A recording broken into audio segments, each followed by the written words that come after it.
Sua tia não é fascista. Ela está sendo manipulada.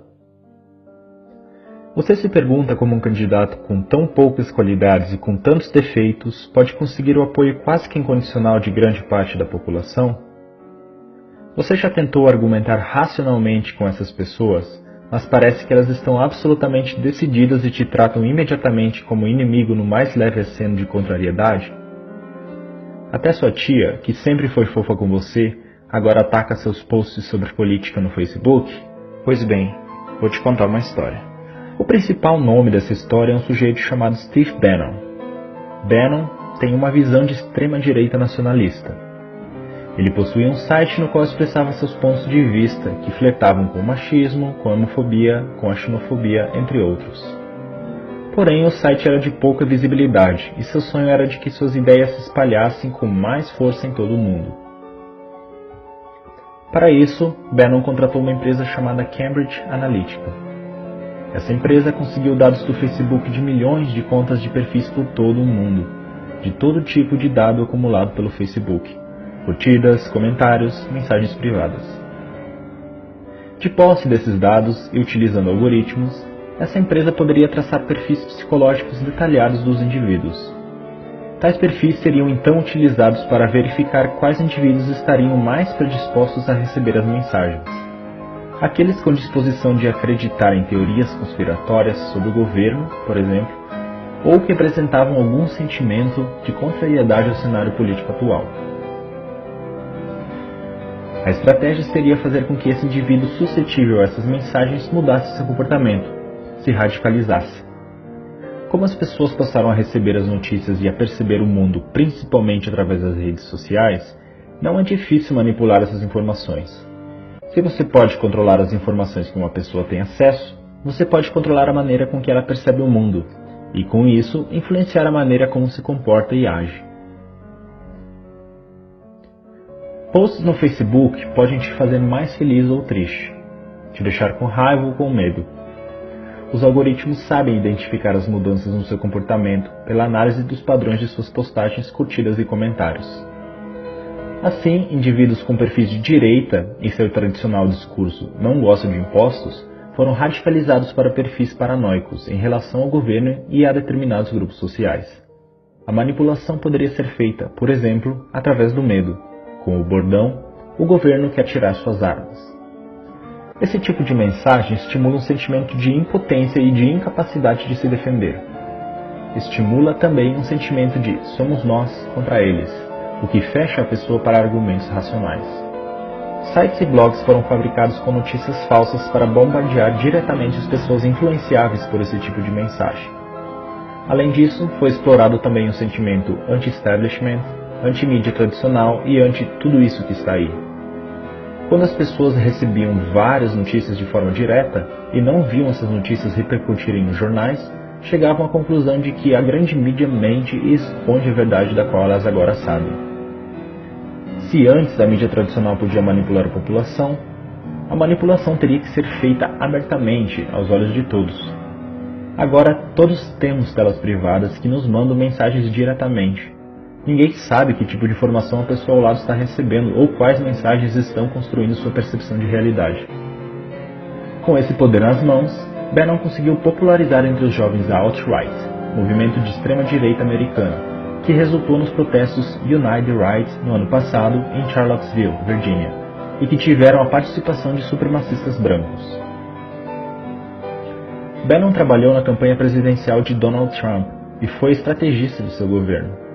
A Cambridge Analytica trabalhou também no referendo do Brexit, que foi vencido principalmente por argumentos originados de fake news. Quando a manipulação veio à tona, Mark Zuckerberg foi chamado ao Senado americano para depor. Para quem entendeu o que houve, ficou claro que a democracia da nação mais importante do mundo havia sido hackeada. Mas os congressistas pouco entendimento tinham de mídia social, e quem estaria disposto a admitir que a democracia pode ser hackeada através da manipulação dos indivíduos? Zuckerberg estava apenas pensando em estabelecer um modelo de negócio lucrativo com a venda de anúncios direcionados. A coleta de dados e a avaliação de perfil psicológico das pessoas tinham a intenção inocente de fazer as pessoas clicarem em anúncios pagos. Era apenas um modelo de negócios, mas esse mesmo instrumento pôde ser usado com finalidade política. Ele se deu conta disso e sabia que as eleições brasileiras podiam estar em risco também. Somos uma das maiores democracias do mundo. O Facebook, então, tomou medidas ativas para evitar que as campanhas de desinformação e manipulação ocorressem em sua rede social. Muitas contas fake e páginas que compartilhavam informações falsas foram retiradas do Facebook no período que antecede as eleições, mas não contavam com a capilarização e a popularização dos grupos do WhatsApp. O WhatsApp é um aplicativo de mensagens diretas entre indivíduos, por isso não pode ser monitorado externamente. Não há como regular as fake news, portanto.